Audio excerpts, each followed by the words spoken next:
Comenzaba el siglo XX. El proceso que iba a rematar en la Revolución Mexicana antifeudal y popular sacudía al continente. En Bolivia se iniciaba el periodo liberal, campeaba la oligarquía minera. El 7 de octubre de 1907 nacía en Tarija Víctor Paz Estenssoro, el hombre que iba a cambiar la historia e impregnar con su hálito más de medio siglo boliviano. Se va, pero se queda, decíamos al concluir su último mandato, connotando la validez de su pensamiento, su proyección en el tiempo, su inobjetable vigencia. Pero entonces habíamos soñado que un día llegaría en que los campesinos estarían incorporados totalmente a la vida nacional y serían la clase social que decidiría los destinos de Bolivia. Paz era un estadista. Entendía a la patria en su dimensión política, económica, cultural y social. A la tierra en su vastedad geográfica, en su rica biodiversidad. A su gente en su diversidad étnica y cultural. Al Estado en la urgencia de redimensionarlo desde otra visión. Volveré y seré millones, sentenció Túpac Katari al filo de la muerte. Al ser desterrado el 51, Paz parecía representar al caudillo indígena, porque volvió el 52 y fueron millones los cataris que lo aclamaron en el Alto, en La Paz y en todos los rincones donde habita la patria. Un día como hoy, hace 55 años, su gobierno le ponía el sello de revolución a la gesta del 52, nacionalizando las minas.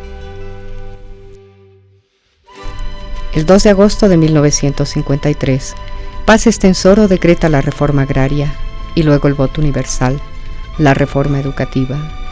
Pero la revolución no se agotaba allí. El solo anuncio de la llegada del compañero jefe vaciaba el pueblo a las calles, colmaba la plaza, desataba el delirio colectivo. ¿Cómo no entenderlo? La tierra había vuelto a ser de los que la trabajaban, las minas del Estado. El voto, un derecho universal. La educación, la primera función del nuevo orden. Los niños, los únicos privilegiados. Y el ejército junto al pueblo, fabricando ladrillos, abriendo sendas. La revolución conducida por Paz Estenssoro encaraba la vertebración nacional, haciendo caminos al andar. Levantaba puentes entre el olvido y la esperanza. Taladraba la roca del macizo cordillerano. Tendía rieles, se abría paso a dinamita pura, abriendo túneles y vías serpenteantes al borde del abismo, en obras faraónicas como el ferrocarril al Beni, pasando de la cumbre a los Yungas, o la línea férrea Corumbá-Santa Cruz. Los ojos del mundo miraban a Bolivia, y varios gobernantes llegaban para ver cómo el país más pobre, atrasado y dependiente del subcontinente decía basta, se reinventaba, hacía cierta su utopía.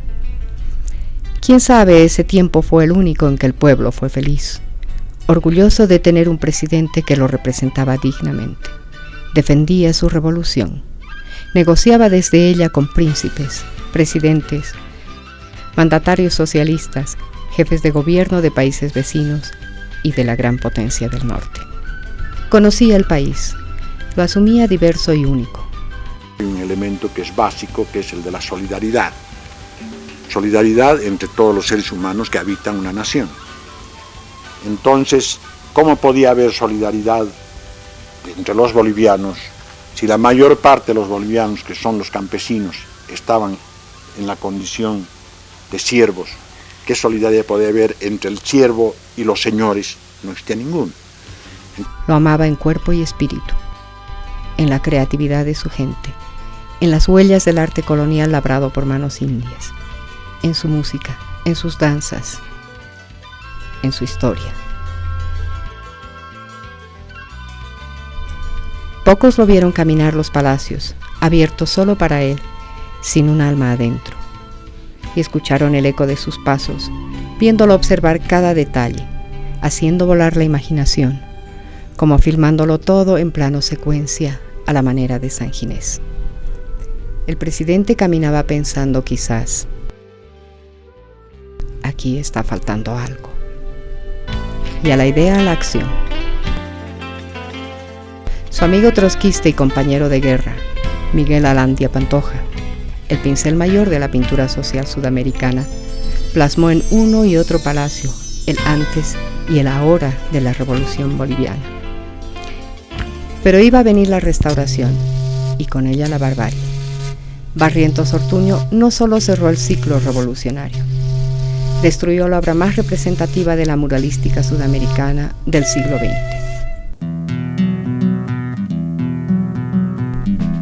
En la guerra, en las calles, en la conspiración, en las tribunas. Buscando soluciones a los problemas del país, teniendo en cuenta exclusivamente los más altos intereses de la nación. ¿Supo cuánto pesa un muerto? ¿Cuál fue su reacción al conocer el colgamiento de Villarroel? Ese rato me puse a llorar como un niño, porque realmente era una pérdida. La muerte de Villarroel me afectó en lo personal y también porque en ese instante se aflojaron todas las tensiones que había estado soportando durante varios días, que duró el proceso que culminó con la caída del gobierno y el sacrificio de Villarroel. El maravilloso instrumento del poder, su familia, su pipa.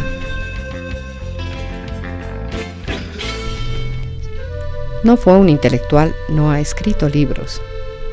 Decían a espaldas del hombre que sistematizó, interpretó, enriqueció y expresó una ideología brotada de intelectuales de la talla de Montenegro, Cuadros Quiroga, Céspedes, Guevara. Varios de sus discursos eran sendos ensayos de la realidad nacional. Solo tenía buena memoria. Repiten aún hoy los cultores de la desmemoria, aquellos que porfían enseñarnos a olvidar lo que debe recordarse y a recordar lo que merece olvido.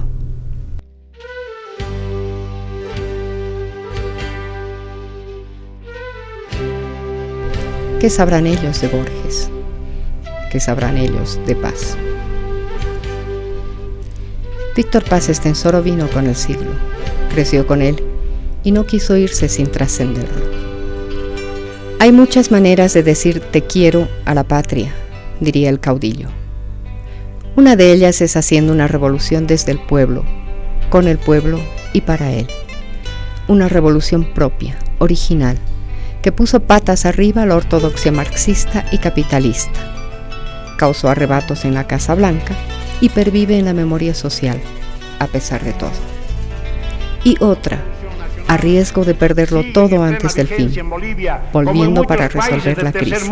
Porque responden a lo que es la realidad de esos países, y a lo que son las posibilidades de cambio y las necesidades que hay para introducir transformaciones estructurales y coyunturales. Víctor Paz Estenssoro amó Bolivia hasta su último aliento, repensándola con la mente fresca, recordándola con el corazón estallado de dicha.